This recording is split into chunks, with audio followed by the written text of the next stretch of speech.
Hamilton wins again, Verstappen puts 2 wheels on the white stuff, and we get a strange case of arm pump in the middle of a race. Welcome back to Motorsport 101.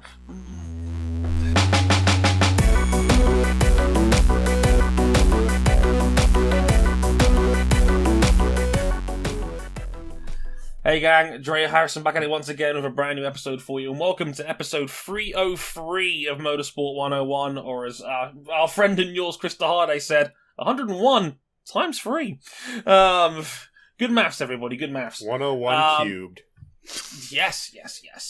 And with me on the show, as always, we have Mr. Ryan King. Hello, sir.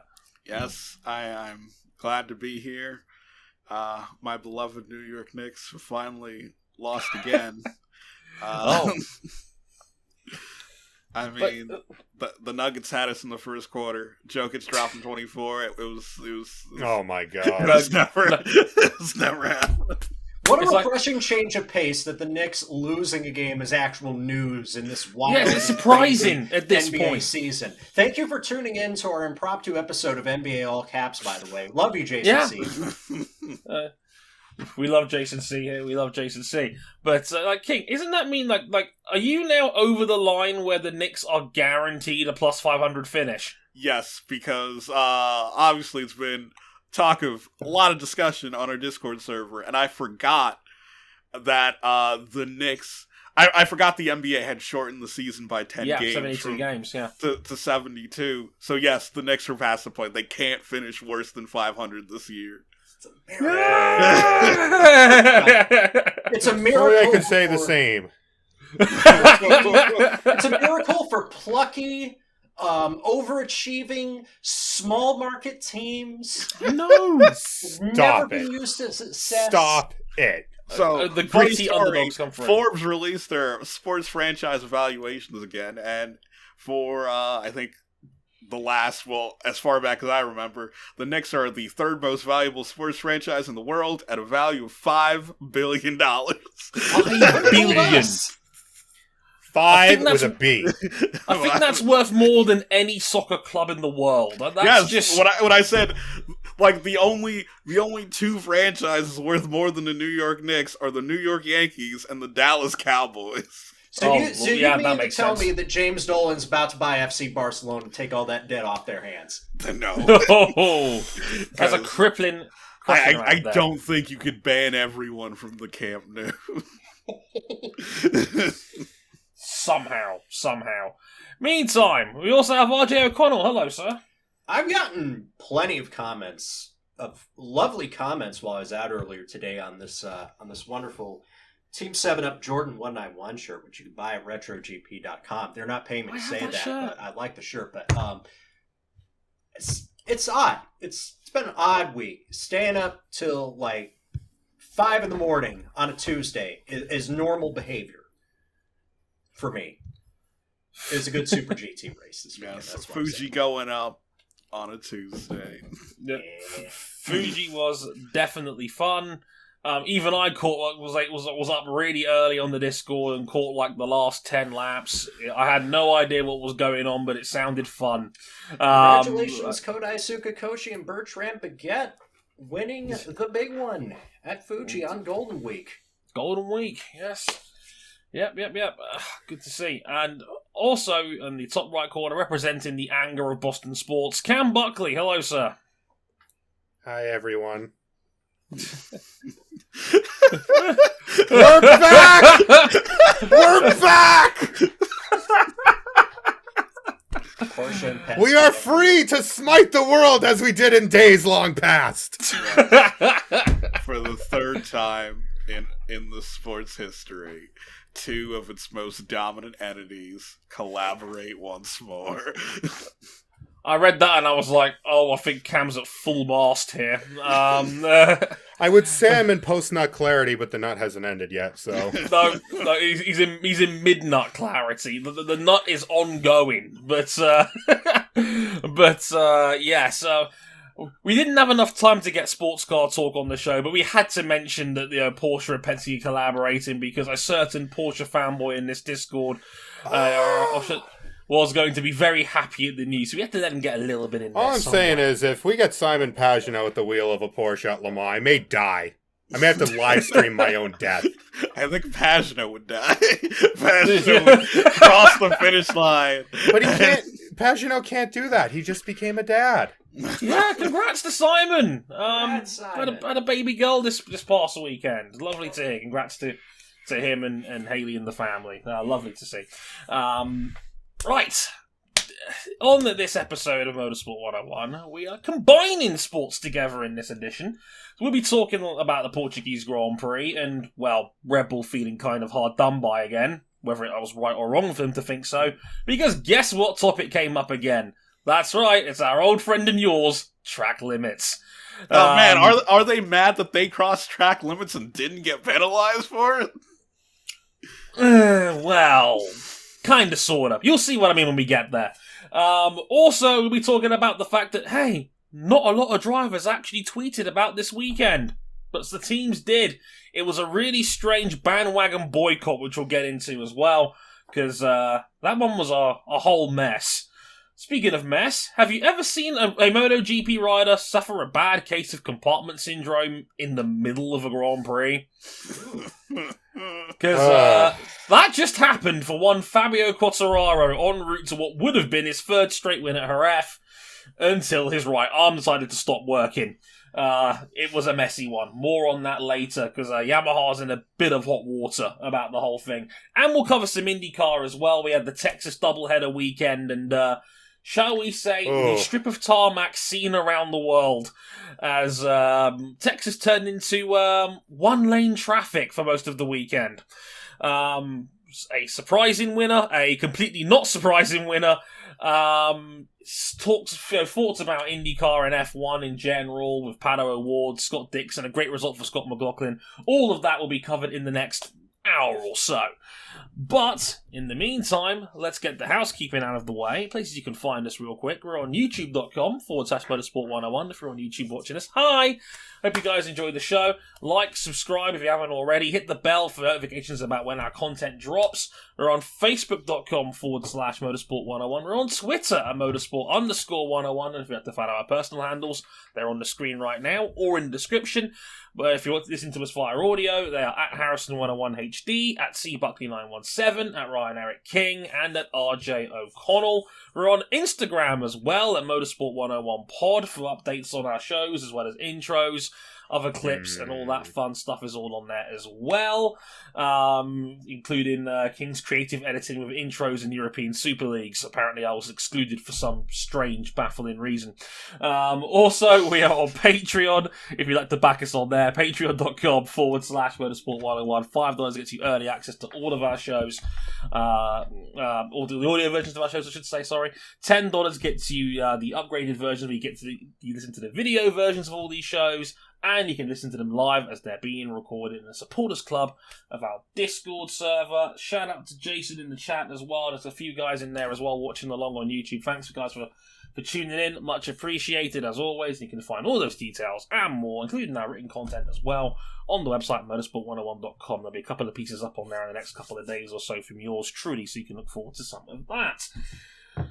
Right, without further ado, let's go in and around this week in motorsport, and we will start at the top of the hour just in a minute now with the Portuguese Grand Prix, and safe to say the Red Bulls were track limited.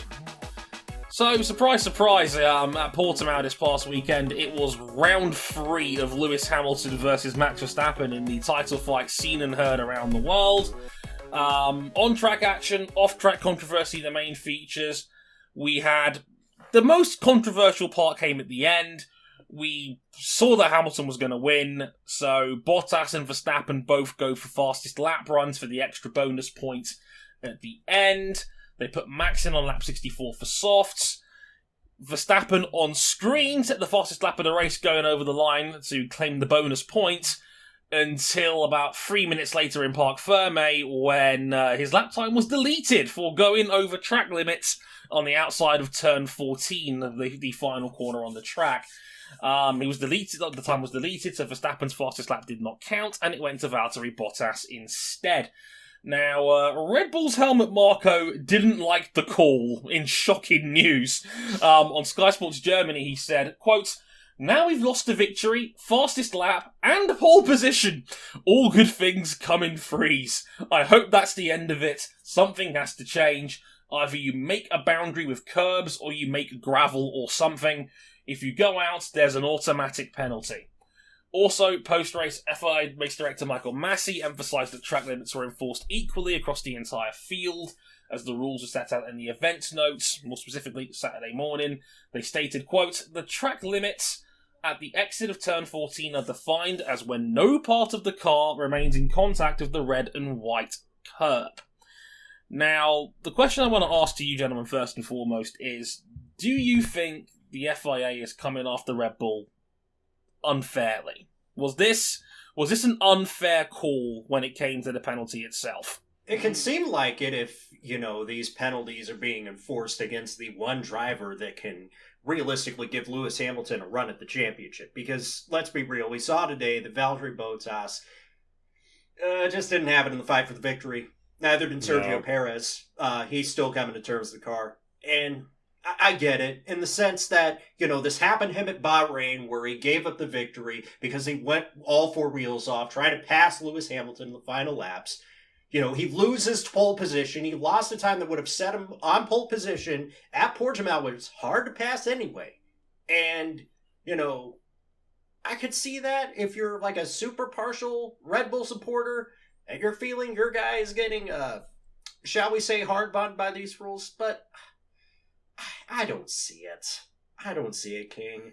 Yeah, where, the rules were the rules. They were laid out well in advance. All the teams knew that was how that corner was going to be judged. And the FIA pretty much were put in a position where Verstappen had to be penalized because, they have the microsector timings. And like Michael Massey also stated later on that of that section of the track, that specific lap, Max went purple in that specific portion of the track where he went over the curb. Yeah, and if he shouldn't be able to keep the lap if that's the reason why he got the fastest lap, because remember, it pays a point now. It matters in this championship when we are now, we have a bit of a checkerboard going on for the championship. Lewis, Max, Lewis. We'll see how that checkerboard plays out in Barcelona. But this championship will be decided on margins as fine as this. Yeah, not to mention, like you said, it was pretty clear he'd gone 4 wheels out on that one, and they knew it was going to be a problematic corner. It's the sort of corner where a driver will take as much yardage as he, as they dare take, basically. And I didn't have a particular problem with that. And of course, Dr. Marco's going to have a line. We know his character. We know what he's like. He will defend his drivers, the ones he likes at least, until the end of the earth. The one he likes. No. Indeed. And that's a big part of that. And playing into that, gentlemen, is this a matter of a Red Bull playing victim in all of this? Because it of course they're going to complain, but we had Bahrain, we've had this now. Is this a matter of them, trying to win over minds in the court of public opinion along those lines? They'll always have that advantage in the eyes of people who, if nothing else, just want to see somebody else win a championship. They already have that going for them. But I think it's a way that if this comes up again, say, you all watching this right now will probably know if it comes up again in Spain, but if it comes up again even later down the line, it'll make the race stewards think twice about penalizing a driver. Well, one of the Red Bull drivers, where it's like they have this, past line of events in their mind. You're like, maybe we're being too harsh at Red Bull. They'll double think themselves about whether it deserves a penalty or not. And Red Bull were trying to do this during the race when it appeared like Lando Norris had overtaken Sergio Perez off the track, and they went directly to the FIA to complain about Lando doing it. And they're like, no, they're like, Lando was on the track when he passed Perez, and it's sort of... It goes back to... seems like Red Bull trying to use up every advantage they have to hold on to this championship. Well, and that plays into the whole what is a lasting advantage argument that we had in Bahrain, because while Lando, he made the pass on track, there was no issue with the actual overtake itself, but he ran out wide, far beyond the curb, to get the run on Perez to pass him. And as we've heard directly from the FIA's mouth, a lasting advantage is up to their discretion. Yeah. So... We'll get into it more in our next point, but just as well, if the media is going to keep asking Red Bull about it, because they have been relentlessly since Bahrain, Red Bull are going to give them sound bites and they're going to go back into the media. Yeah, it's a perpetual cycle. The media feeds... It's another narrative on top of a close championship battle, and... the people whose job it is to get the stories are going to milk it because that's their job. Yeah, it's been a vital part of Verstappen's season as to why Red Bull might feel hard done by. We saw it in Bahrain, and we saw the big confusing mess that was, do we enforce turn 4 there or not? And everybody seemed to have a different perspective on that incident. And of course, it affected a race-winning overtake. So of course, it was going to be front page news for the entire week of, beyond Bahrain. And everybody didn't. No one liked the answer to that. Even Mercedes, who won the race that day, weren't exactly keen on how that was communicated. And now we're seeing it again here now, where Verstappen had his entire weekend negatively affected and almost concertinaed by track limits. So it's come up 2 times out of the first 3 rounds of this season as it is, and in a Hamilton-Verstappen seemingly dogfight for the title that, is looking like it's going to be the main focus of 2020, it's going to get flagged up that much more. But at least that's how I feel about it anyway. But I mean, you alluded to this, Cam, and I'll start with you for this next one as well. And we mentioned Bahrain. We've mentioned the other major track limits talking point of the weekend, and that was Lando Norris's pass on Checo and how that played out. And obviously, Red Bull more within their rights to complain, but obviously nothing doing about any further action taken.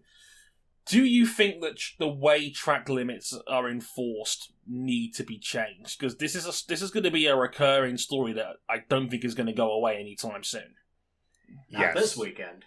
We talked about it pretty extensively in the Bahrain episode, in that what is the track, what is not the track? We can't have different rules for the track for practice, for qualifying, for the race, and then whether you gain, quote-unquote, a lasting advantage or not. As far as I'm concerned, it should be, obviously, fastest lap, if you set a purple sector, throw it out. Because that's obviously gaining a lasting advantage. Going wide on a qualifying lap, same deal. The fact that it's seemingly from corner to corner and track to track, what is and is not the track changes depending on whether it's a curb or a white line or the pavement, can't continue. Being allowed to run out there consistently to gain lap time, but not being allowed to overtake there, can't continue. With regard to that, I think it should be, you can run out there 3 times and then you will gain a penalty. I'd say it's pretty difficult because, for the most part, especially, I'd compare somewhat comparable to baseball, where there's a hard set of rules in baseball, but from ballpark to ballpark, each ballpark has their own specific set of ground rules. Yeah. And it's the same in racing, where there's a hard set of regulations, but at each and every track, there's a certain set of event notes where it has specific regulations for each track. And it's sort of kind of finding that fine line of making accommodations for all the venues you race at, but still having some form of consistent rule.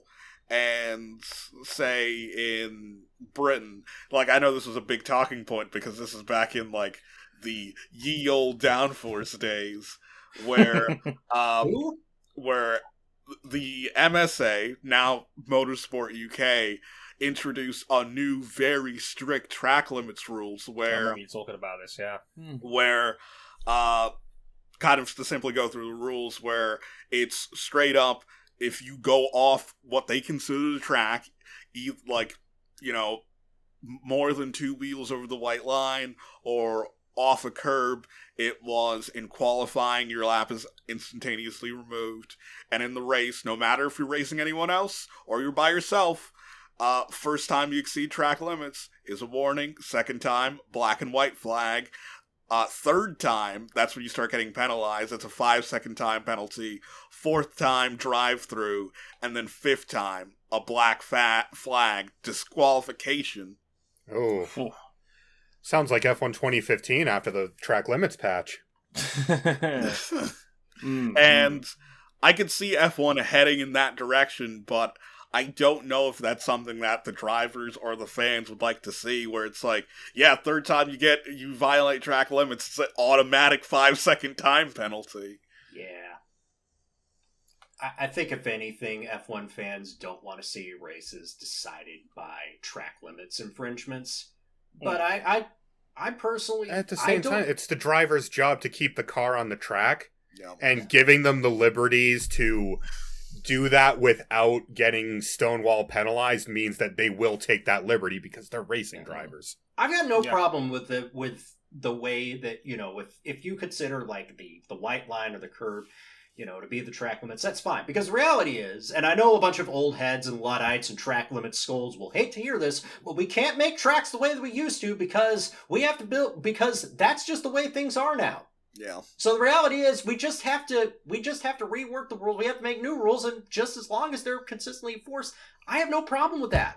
Like, we can't knowingly make tracks more dangerous just because you want there to be a concrete penalty for violating track limits. Yeah. No, like Helmut Marko is your upset safety. Your safety shouldn't be compromised because you ran out wide on track. Helmut Marko is upset that he lost the point for the fastest lap. Could you imagine if he lost all those points because his car ran off into a gravel trap or a concrete wall in the final lap of the race? That would suck even more. Yeah, like, to follow on from what King was saying earlier as well, before we move on real quick as well, MotoGP has had a similar system now for quite some time to Formula One's, where it's, generally speaking, 3 strikes and then a penalty. Where, you know, you'll get the track limits warning on the 3rd violation on the rider's dashboard. We'll also see it on the live broadcast. And then the 4th time is a position drop. And beyond Which we've seen this year. Yeah, we've seen it this year. We saw it last year. We joked about it with Martin and Bezzecchi in Moto2 in Austria, where Martin put a wheel on the green at the final corner of the race, and it cost him the win, because on the final lap, it's an automatic position drop for gaining an advantage on there. And it doesn't seem to be as big an issue in MotoGP as it is to Formula 1. Maybe because it hasn't had a major impact on the title race, unlike F1's, where it's just kind of felt like, oh, well, this is your main story, this is your main focus, so of course... Well, I think the biggest factor... I think the bigger factor in MotoGP is that if you put that skinny little tire on a line of paint, you might be going for a hell of a ride. Yeah, like MotoGP are sort of in this Goldilocks era where it's like, runoff is definitely safer than gravel, without a doubt. But heading out wide on a motorcycle, it is a lot more dangerous than heading out wide in a car. Right. Ask Marc Marquez how 320 horsepower on paint sends you up into the sky. Yeah, that's arguably cost him 2 titles in the prime of his career. But maybe. Yeah, I think this will go away. I think it'll just end up in a situation where we'll eventually just forget about it, because I still remember Michael Massey's first season as race director, and he talked about, you know, being more hands-on in race direction, using the black and white flags more often, and that just vanished. Yeah, well, probably We forgot we about thought this was going to vanish after Bahrain, and yet here we are again another round later with 2 incidents. It'll vanish after Spain because we'll probably be talking about how terrible this race is. By the way, when this episode comes out, please just let me know if that came true, or if it turns out we had an all-timer of a Spanish Grand Prix. Right. No, well, again, I'm kind of in King's camp on this one. I think it's only being talked about because of the direct impact it's had on the title. I think if this was any other Grand Prix and it affected other people in the midfield, for instance, I don't think we'd be talking about it as strongly, but because it's had a direct impact on a title contender. It did with Lando and Perez, and other than Red Bull's comments on it, more or less got no traction. Yeah. So, goes to show you that obviously having a direct impact on Verstappen's championship so far is going to get talked about 3 times more, especially when Red Bull are, quite vocal about their complaints whenever these things come up, like most F1 teams, to be fair. Hi, Aston Martin. Anyway, let's move on, and King, you got the next major note. Yes. Also, over the course of last weekend, if you were on Twitter or Instagram, you've probably either noticed the lack of F1 drivers on social media, or you caught beforehand on Thursday or Friday that a number of drivers said that they were not going to take part on social media this weekend using the hashtag #StopOnlineAbuse. Most drivers who took part in this boycott did not state why this boycott was happening, but this is primarily a protest led by English football, where they are advocating for social media companies to better regulate their platforms to prevent discriminatory abuse. And this goes from the bottom all the way up to the top, being supported by the Premier League, the FA, the Footballers Union, the Referees Union, and pretty much in a press release statement, the Premier League's chief executive said that, quote, "The Premier League and our clubs stand alongside football in staging this boycott to highlight the urgent need for social media companies to do more in eliminating racial hatred."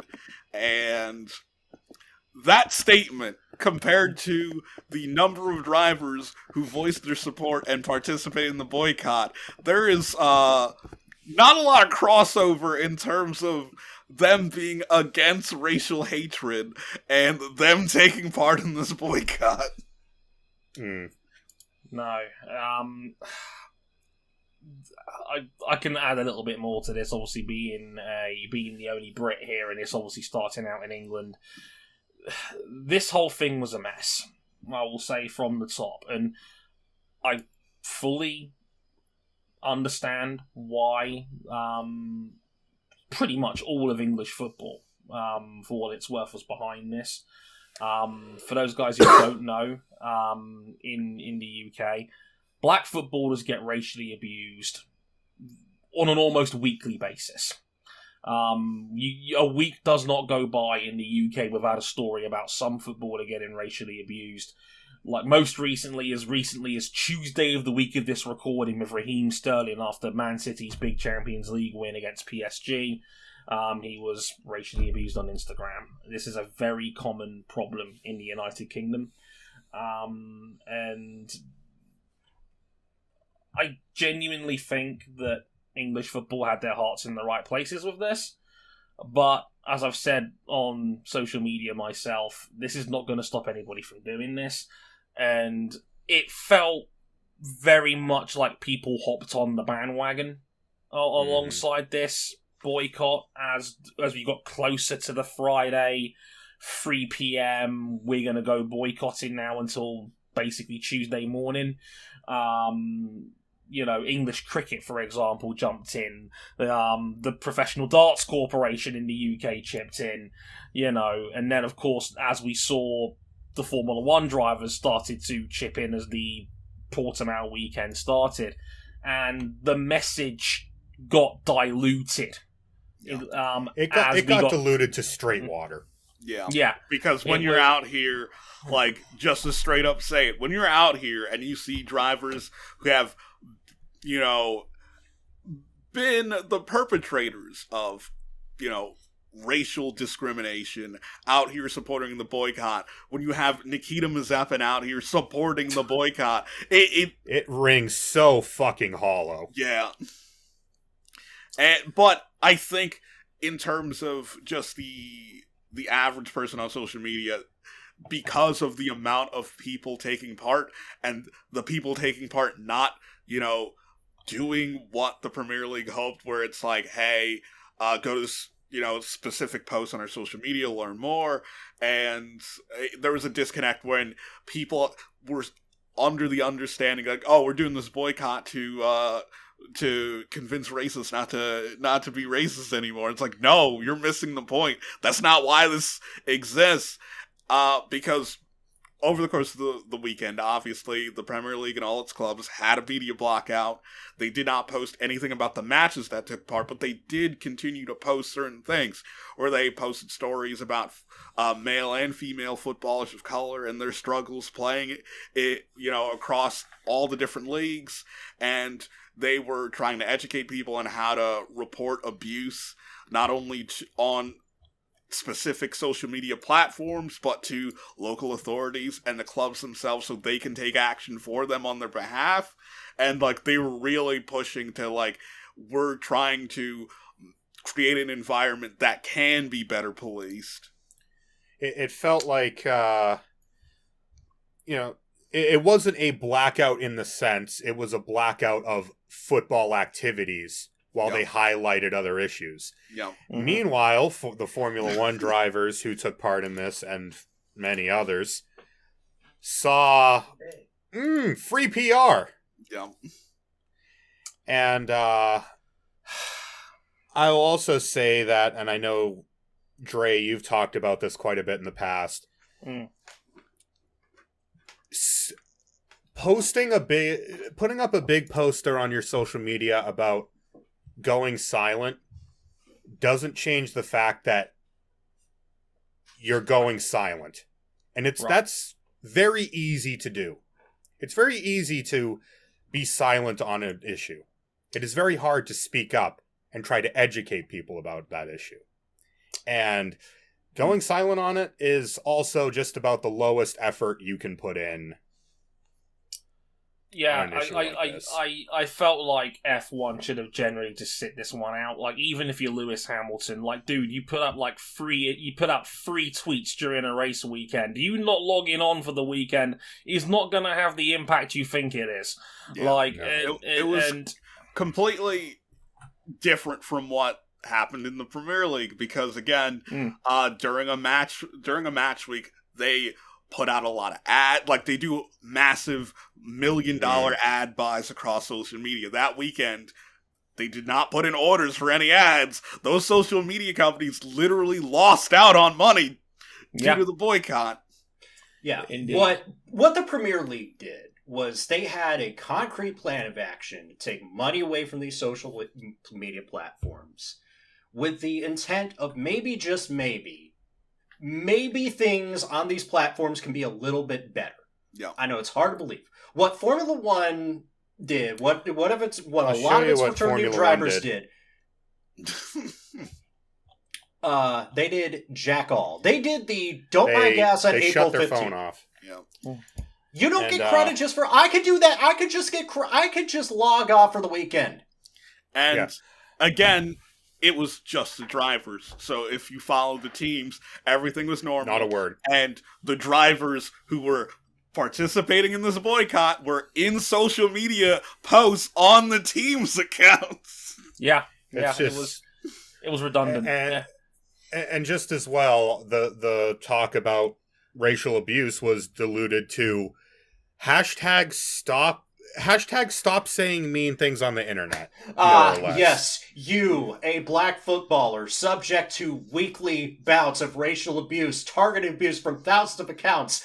I, someone who gets roasted for my bad and questionable takes on food. We go through the same struggle. Yeah. it's what King alluded to. Max Verstappen and Charles Leclerc and Carlos Sainz, all who have been massive instigators for racial hatred on social media in the last 12 months, are out here saying, yeah, let's stop online abuse, fellas. No, you're part of the problem. Yeah. And that's what was the most frustrating thing about it. I was like, Carlos Sainz's PR team wrote a beautiful post about why this is a problem. Because he didn't. You know he didn't write a single word of that post. Not a hope in hell. If he wrote that, I'm marrying Rihanna next year, there is no way in hell he had a say in any of that shit. And to people out here who think this might have been a lose-lose scenario for the F1 drivers, if they really wanted to participate in this boycott, they could have, again, did what they did, not tweet anything about the race, but put posts out there directing people to educate themselves on how to make social media platforms better. Yeah. And instead, remember what Leclerc said last year about doing... instead of taking a knee, doing things in everyday life. Well, I have to say, shutting off his phone for the weekend really is doing something in everyday life to help things out. The minute I saw Leclerc post that, I just quote tweeted him, put a link back to that tweet from last year, and just put the reply, "This you." Fantastic work, King. You know what? To be fair, given how Charles Leclerc is F1 Twitter's favourite doom scroller, maybe him logging off for the weekend was the best thing he could possibly do. Oh Jesus Christ. No, look, these drivers did not understand why this boycott had happened. Not a single one. Even F1's new adopted, son of God, Lewis Hamilton, acknowledged why this was happening and where it was coming from, and what the original reasons were for it. This was poorly handled across the board from Formula One. Not anybody did this right. Lewis Hamilton saw an opportunity to try and make change the way other athletes are doing. A lot of these other drivers saw an opportunity to get good person points. Yeah. There is a clear and distinct difference between the two. And all the teams were like, whoa, what are y'all doing? This not us. We're just going to act like this is not happening. Yeah. Even Mercedes, who had numerous posts all throughout last year about programs and resources to learn more, didn't do a damn thing. Because, again, it's that point where it's realistically, you can't make every struggle your own, and I think that's something that a lot of people have to learn. And I understand why, it's obvious why Lewis got involved. That is clear. But everyone else had a reason to sit this one out, and a particular group of people decided, no, this is about me, actually. I don't like it when we are not about me, King! Why not me? Why not my struggle? Why not my struggle as a conventionally attractive white dude who gets paid tens of millions of dollars to drive a fast car everywhere around the world, get extra millions of dollars worth of endorsements? RJ has flown off the script and right in to intercept the Chinese booster rocket entering the atmosphere. Why not me and my problems? Yeah. To put it into a nice, neat little bow, I will say what I said on Twitter on Sunday night. Again, I think English football, where this all started, had their hearts and minds in the right place with this. And like I said, the factor of not giving these social media sites money for a weekend may actually hit their wallet a little bit. But I would also say is that silence is about the easiest thing you can possibly do. If the last year has taught us anything, it's that silence is complicity in many of these instances. And silence is a big part of the reason why we're here protesting this in the first place. Cam, talk to us about Jerez. So, two-wheeled hours. The MotoGP Spanish Grand Prix in Jerez, and oh my god, Ducati won too. How did this happen? Well, it was a mixed bag for Yamaha at Jerez. Fabio Quartararo was on course at half distance for his second consecutive win, third at Jerez, but a certain mid-race severe case of compartment syndrome, or as we call it unaffectionately here, arm pump, had him suffer with severe pain. He fell from first to 13th, and the race was eventually won by the man who hounded him all the way there, Ducati's Jack Miller. It's Jackass number 2. King, I want that intro. You're a man of your word. You know what to do. King, we got your ass in 8K. Oh, Lord. Oof. Since then, since the race, Quartararo's flown back to France. He's had another operation to fix arm pump. I believe this is his second one after one in his rookie season. Quote from him after the race: "Our race was perfect until the arm pump arrived. No more power to brake or accelerate. Victory was in our hands, but we need to understand why we had this issue today and be ready for the next race." And if you're Maverick Vinales, you just want to forget this weekend. Decent qualifying, not such a great race, finished 7th. Frankie Morbidelli finished on the podium in 3rd on his now 2-year-old Yamaha. So, should we be concerned about Fabio?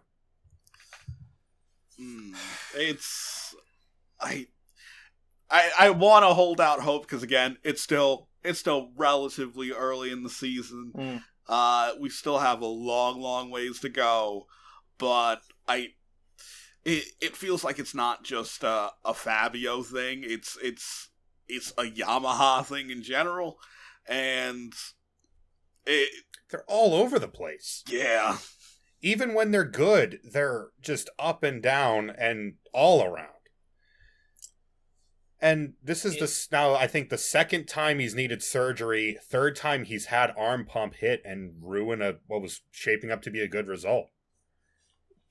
If he was going at lap record pace before the arm pump hit him in that race, he had broken Marc Marquez's lap record in 2019 twice over in the middle of that race before the arm pump hit, and he had a second and a half in hand on Jack Miller, and it all just came apart so very quickly. I remember watching this race on our Discord, at least the first 75% of it live as it happened. We were all thinking it was something wrong with the bike. We were thinking, is that smoke? Is that a tyre that's gone wrong, or is it an engine issue? No, turns out his body just failed him, and I've never seen that mid-race before. It was not that severe, no. No, never like that. I mean, to a point where you're suddenly a second a lap slower. That was unbelievable to watch. And I would take King's point and go one further. I don't think it's a Yamaha problem. I think it's a sport problem with arm pump. It's getting more and more frequent. We've already had Jack Miller have a case of arm pump this season. We've seen Quartararo have a case of arm pump. Like, we've also now seen, I think, Alicia Spargaro just had surgery as well. Yeah, so we've had 3 already in the first 4 rounds of this season. These bikes are getting more powerful and, as a result, more physically demanding to ride. And I think this is coming up more and more frequently. Well, I would say also, besides the bikes becoming more and more powerful, it's also an issue of just look at the schedule. Look how many races they're riding. 20 this year. Yeah, you've got this many races. You've got these bikes going faster than ever.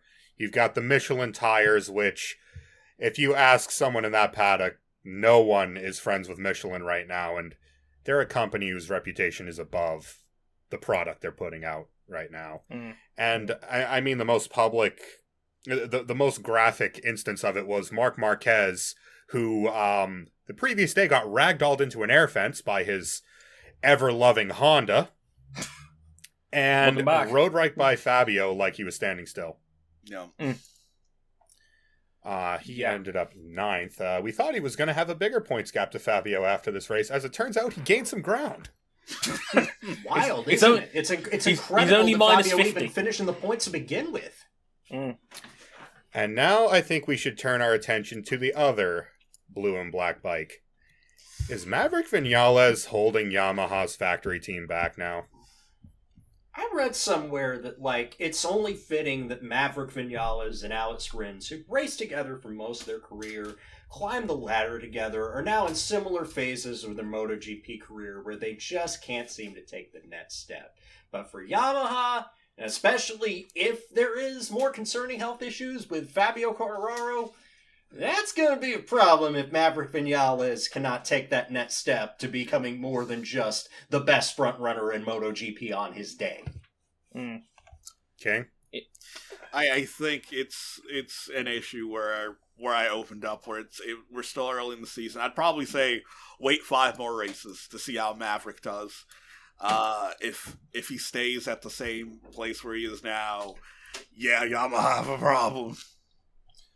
Yeah, I was going to say, Maverick Vinales is 27 years old now. This is year 6 of him as a Yamaha factory rider. It's 6 on a Yamaha. I remember he climbed on that bike and blew the field into the weeds for 3 races in a row, and it's never come ever since then. Yeah, it's no longer a blip. It is now a full-blown rider weakness, because this is year 7 of him in the top flight, and we're still talking about Maverick having the same old problems. He's the ultimate rhythm rider. If you give him a rhythm, if you give him a clear track, his speed is almost unmatchable. And once again, he was he was metaphorically punched in the neck early doors, dropped to about 11th place, and lost too much ground to the leaders again, to the point where there was nothing in it for him in this race. This was another miserable P7, and Fabio's out here winning. He should have won back-to-back races. Like, Fabio should have a significant championship lead right now. Without and doubt. he's been given a very, very lucky break that Fabio's arm failed him. And you're the team's leading rider. Like, this factory is bent over backwards to facilitate you as well.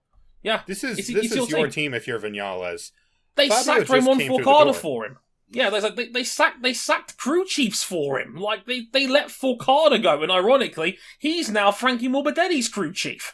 So, like, they've had this team bent over backwards. It's now his team. The fact that Valentino is gone, and now the new boy has come in and whooped your ass. And now, is this guy going to be a number 2 rider for the rest of his career now? Because, like, it's looking like Fabio's their lead man. I've said this before, and I will say it until he proves me otherwise. Maverick Vinales can no longer continue to be the king of the hypotheticals. On paper, he's as good as anyone. In practice, if the bike is absolutely perfect, and it's the right conditions, and the stars and planets are aligned in just the right way, he can probably win you a race. But MotoGP is not that.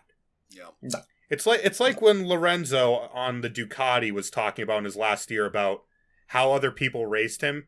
You can't be a scalpel in a world of chainsaws. Yeah. No. And if you really want to challenge for a championship, especially in this current era of MotoGP, you need to be averaging. You got to throw some hands. Yeah, you need to throw hands. You need to be averaging a podium finish on the year if you want an actual title shot. Like that's how Mir won it last year. Yeah, that's how Morbidelli almost won it at the end. Could have had a chance to win it if not for failures early in the season. If I want to sum up Vinales in one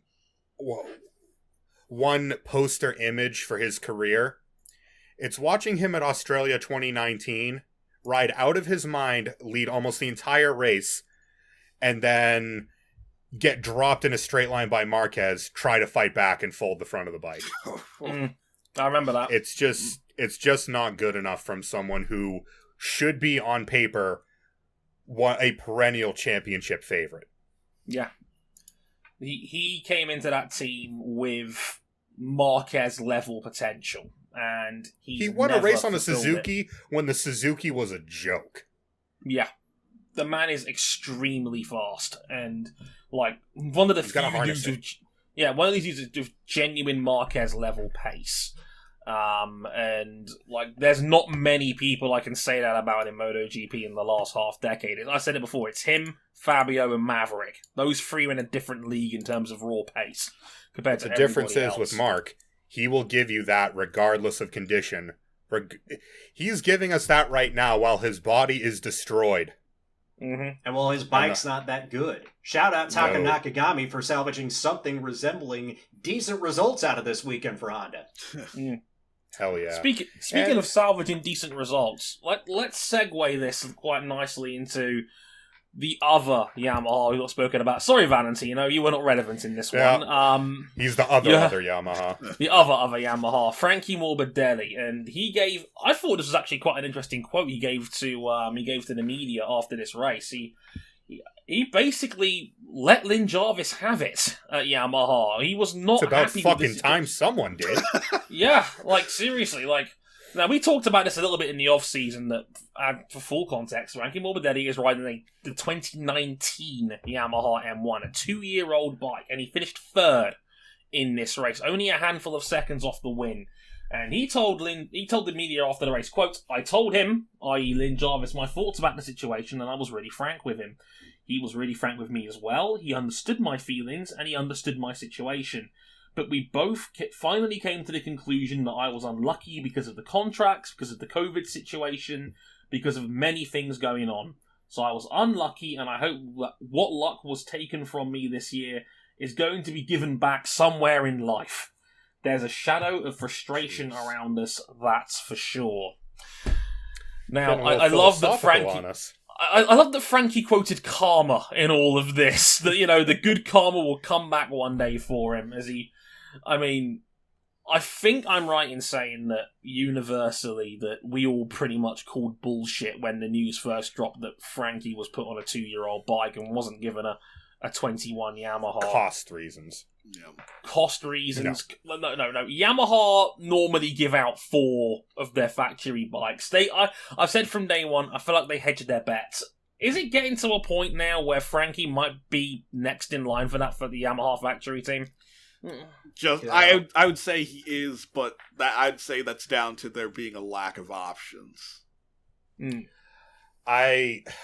Jesus, if he keeps talking like this, he may not be in line for a Yamaha seat at all, because I know Japanese companies do not like their employees talking out of pocket like this, but I don't think he's wrong. Hola, Fernando. Bye, Fernando. Sorry about that Indy ride. Look, Frankie Morbidelli, over the last... so far this year, and about the second half of last year, has been Yamaha's, if not fastest, most consistent rider. He will always bring you a good result, but he might not win the race. Last year, that was good enough for a championship. And now on a 2-year-old bike, which appears to still have its ease of use, but no longer its speed, Frankie Morbidelli might be their best rider in terms of health and consistency and speed altogether, but now he doesn't have the equipment to go and fly the flag for Yamaha. To say nothing of Valentino Rossi, who was on a factory Yamaha and doing the square root of dick on it now. He's toast. He's cooked. Like, Valley looks genuinely cooked for the first time in his GP career, and Frankie is spanking him back. We're now starting to realise what might have been holding Yamaha back initially, and that was keeping Valentino Rossi around for probably 2 years past his sell-by date. Look, I'm no Valentino Rossi fan, but seeing him compete like this is... it's just miserable. Leaves a bad taste in my mouth. But back to Frankie, as he is the subject. I don't think he's next in line, per se, but he damn well better be next in line for a factory bike. Yeah, I was about to say, because if Yamaha thinks that he's not good enough, there are going to be plenty of manufacturers, 6 of them that are committed through the year 2026, by the way. Every other manufacturer... when that contract is over, every other manufacturer is going to kick down Frankie's door. Someone is going to overpay for Franco Morbidelli, and he's going to earn every cent of it. Yeah, absolutely. And Yamaha wants to hang on to their boy. They better start treating him like a like he should be at the table. Because right now, I really don't think they are. It feels like he's the odd man out.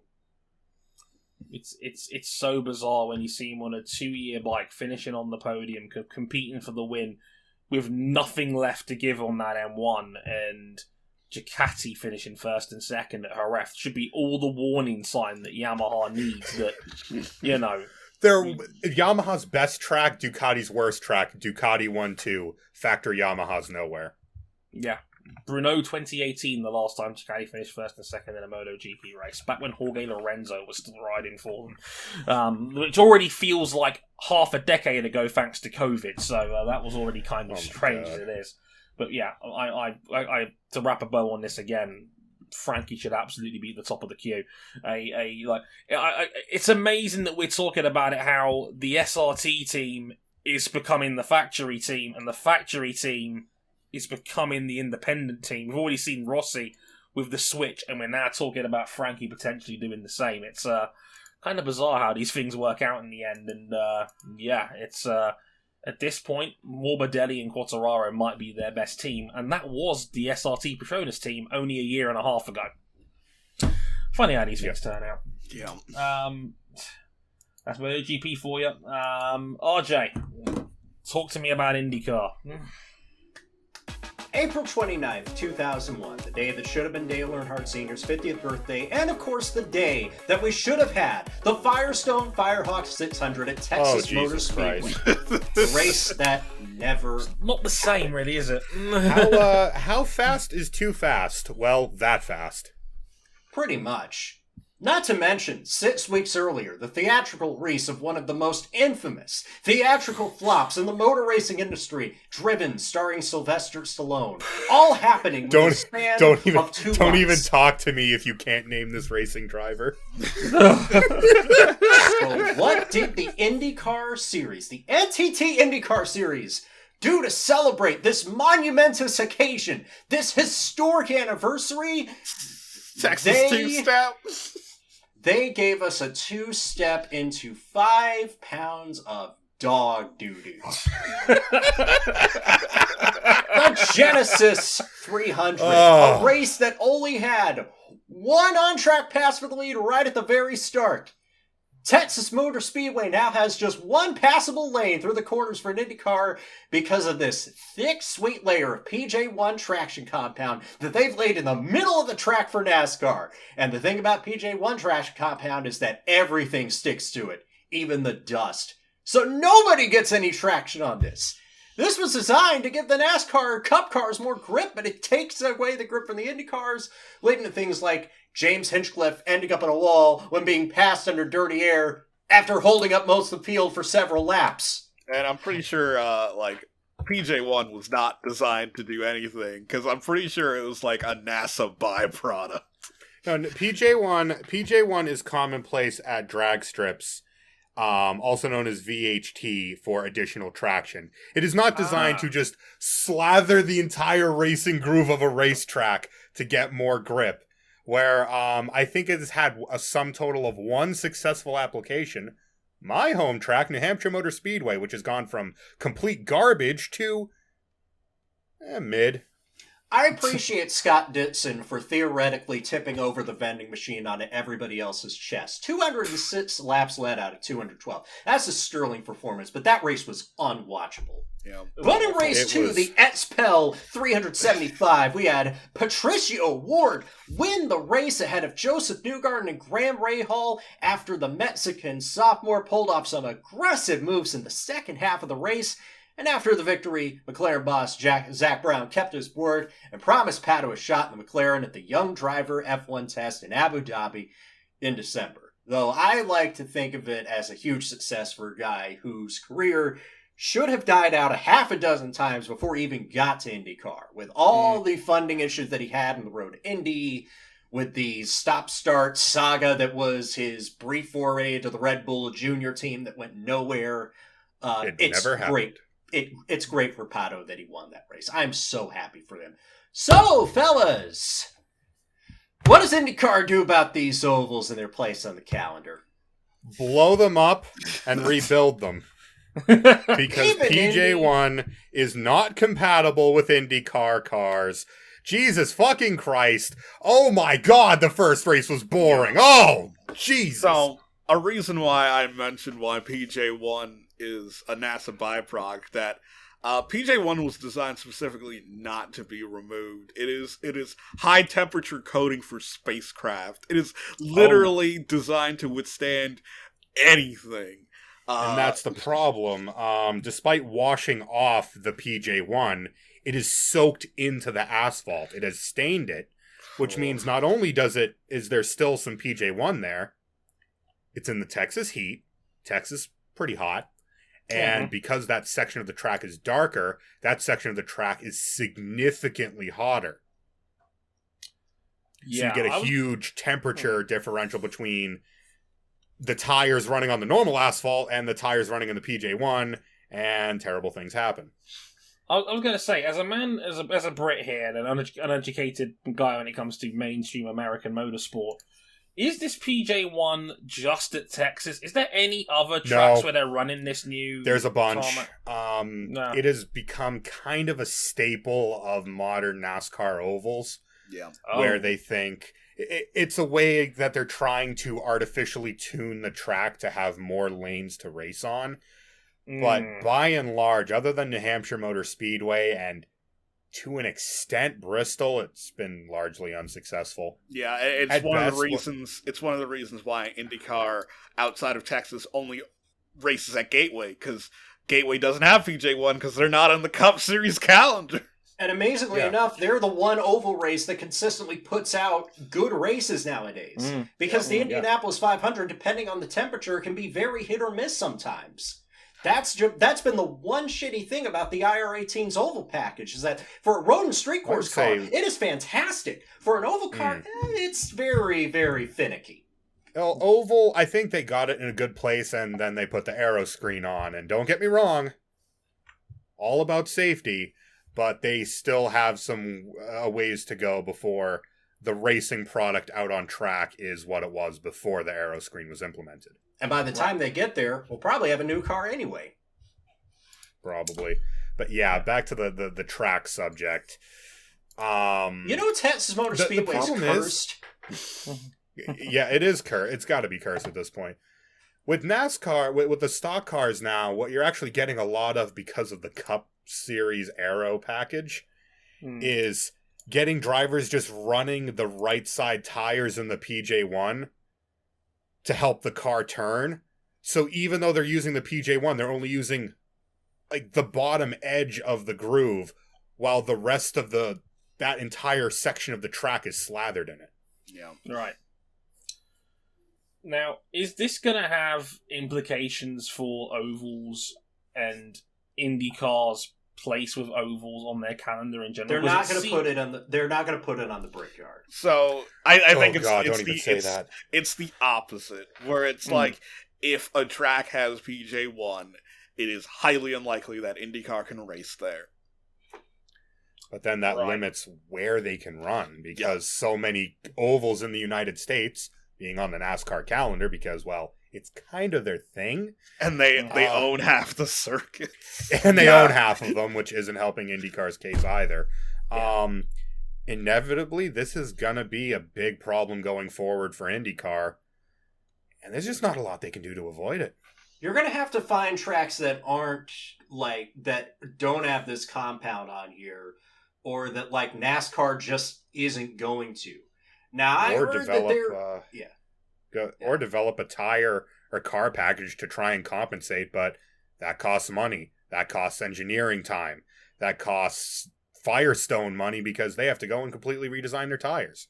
I don't think Texas Motor Speedway should have been on the calendar for this long. I'm being completely honest. The only reason Texas has been on the calendar this long is just that it's their brand to have big, fast, dumb races like this. Yeah. This was a 600-mile race originally. I mean... No, 600 kilometers. They went with kilometers. Sorry, A Imperial. 600-mile race in an IndyCar. Good lord. They advertise the race with kilometers because 600 sounds a whole lot more impressive than like 300. When you put it like that, yeah, that makes sense. I know it's 1.6 k's to the mile. The numbers go up. Yeah. This was just... The first race was rough Awful. with the PJ1. It's... Dare I say it? It's one of the most boring IndyCar race I've watched since before the introduction of the DW12. I can't remember one that was more dull, personally, and I've been watching full time now. Bless the IndyCar newcomers and relative newcomers watching that race. It's like, wow, this is fascinating and dangerous.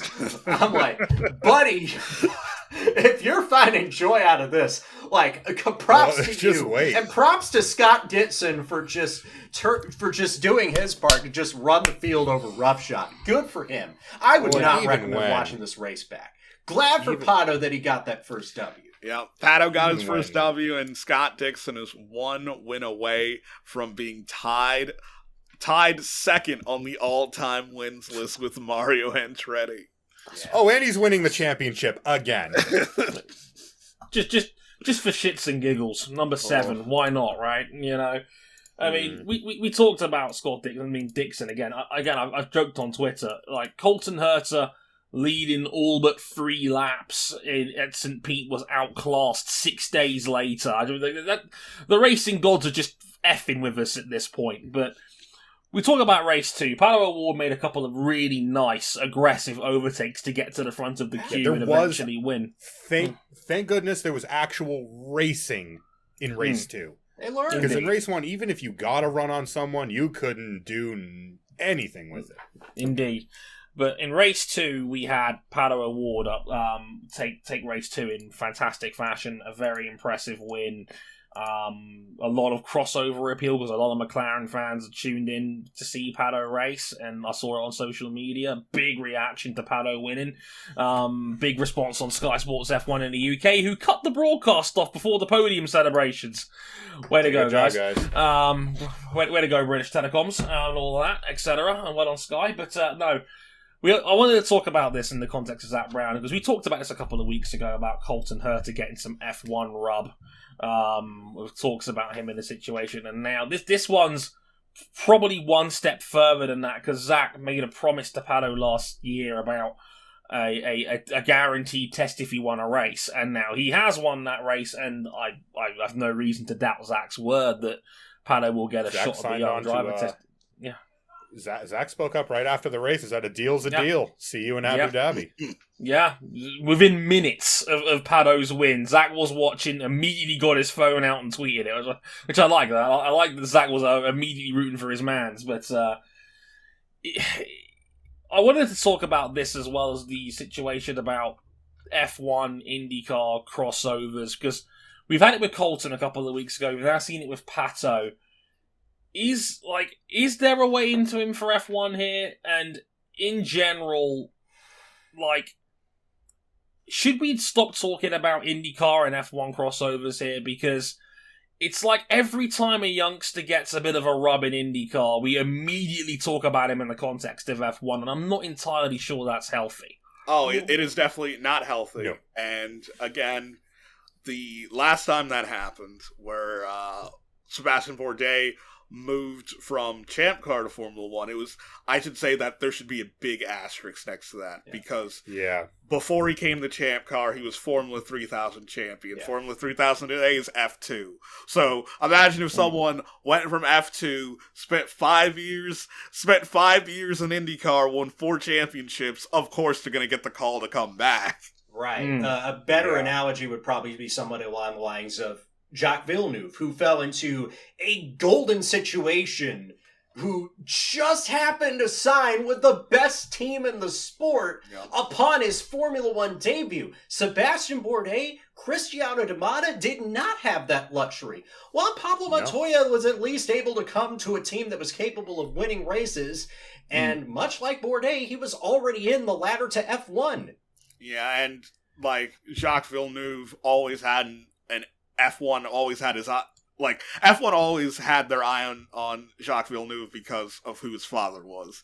So Sure. like Yeah, again, it's in the an name. asterisk, yeah. Where it's like I'd say, like again, the last person to like naturally get to F1 from IndyCar would be Cristiano D'Amata, and before him, like Michael Andretti, and it didn't work out well for either of them. No, because Cristiano D'Amata went from a tremendous Toyota team, right at the tail end of Toyota's involvement with kart, right into a Toyota F1 team that scored points on debut and then did a whole lot of nothing for about 7 years.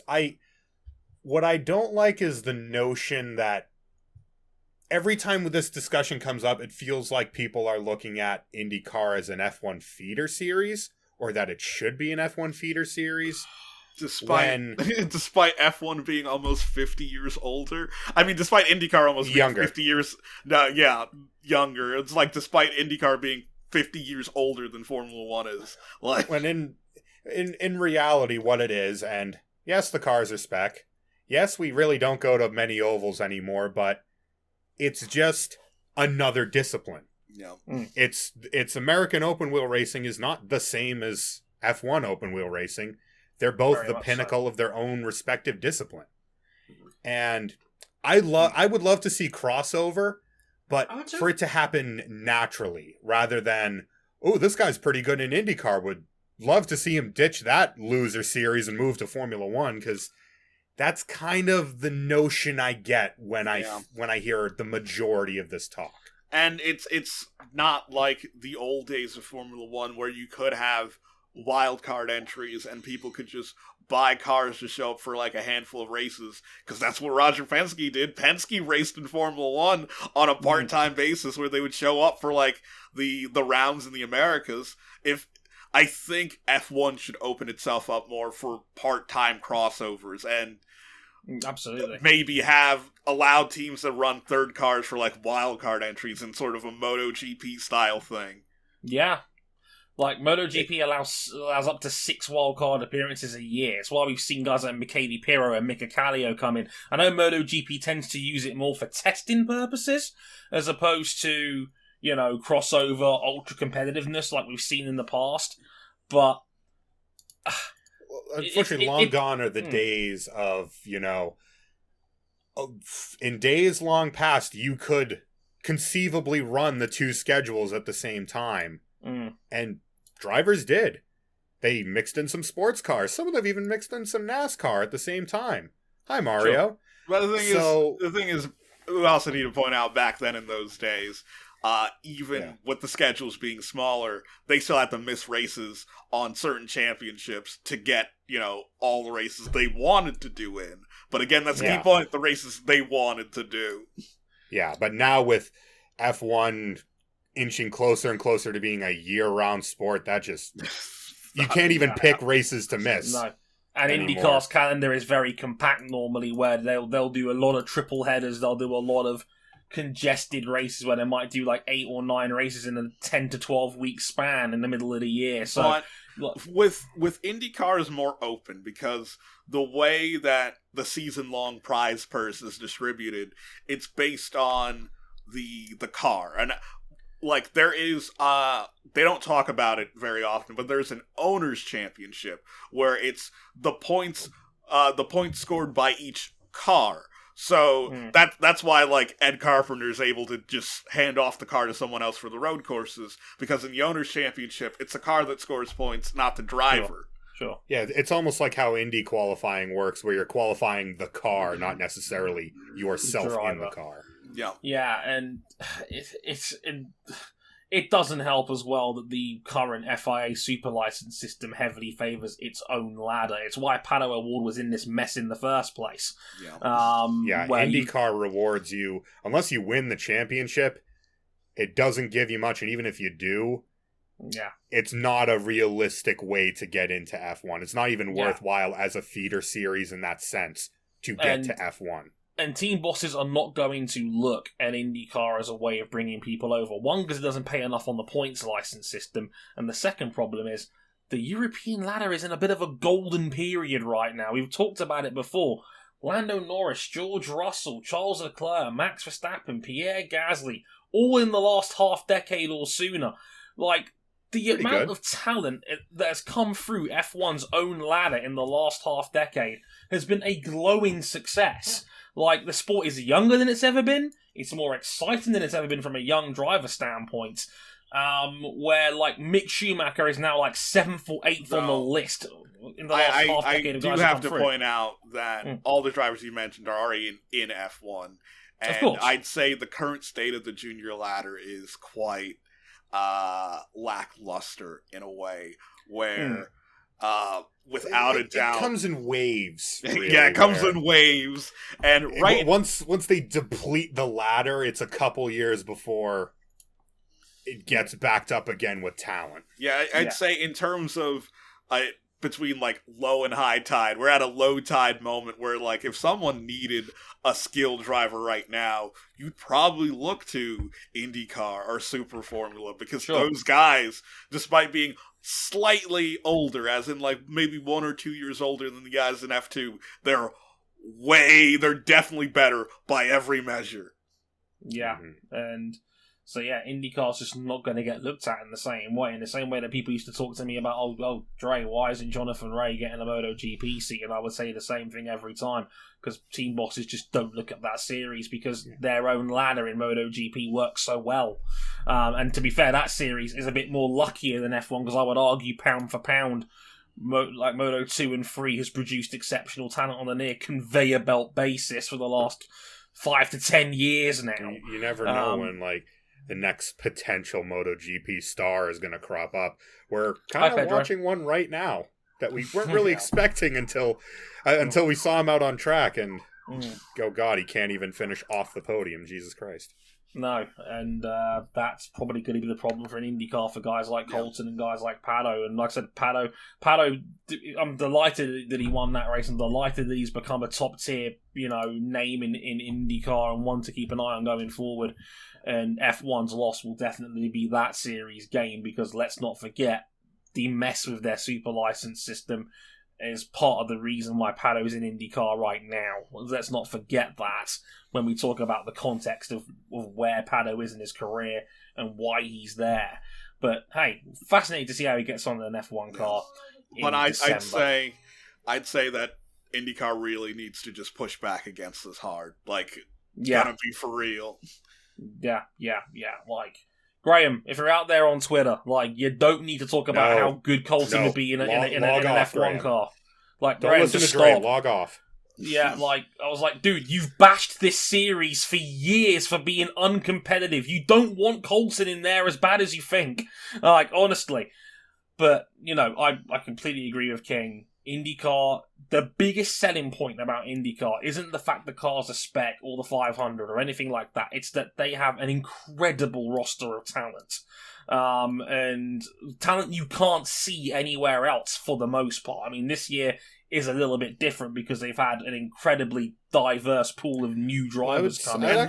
I would disagree with that a little bit, where now we're starting to get crossover as both sports car racing and IndyCar have healed from their respective implosions in the 90s and continuing on for the next decade after that. We're starting to see a lot more crossover between, say, IMSA and IndyCar. Sure. And it's made both of the series better, but that's been very natural. It's been drivers having an opening and being able to go do, say, the 24 Hours of Daytona, Sebring, as Pagenaud and Jimmy Johnson have been able to do. But I'd say the biggest selling point about IndyCar right now is that any given race weekend, there are 14, 15 cars that can win the race, which is insane. It's incredible. It's like 9 different winners in the IndyCar season is a bad year. In MotoGP, we rip our nuts off for seasons like that. And in F1, and we love MotoGP. If we had anything close to that, oh boy, greatest season of all time. We had 2 seasons like that at the start of last decade, and they're heralded as all-time great. Because Yeah. they are. Because they are Because they all-time are. greats in the context of F1. They just are. Like, there's no implying about it. But that is an absolutely big selling point. The unpredictability, the competitive nature of IndyCar. And yeah, its drivers are kick-ass and, generally speaking, great characters and are very easy to get behind and like and watch and enjoy in their own right. And mostly because they're not in F1. F1 sucks the fun out of most shit out there, to be honest with Don't you. get me wrong.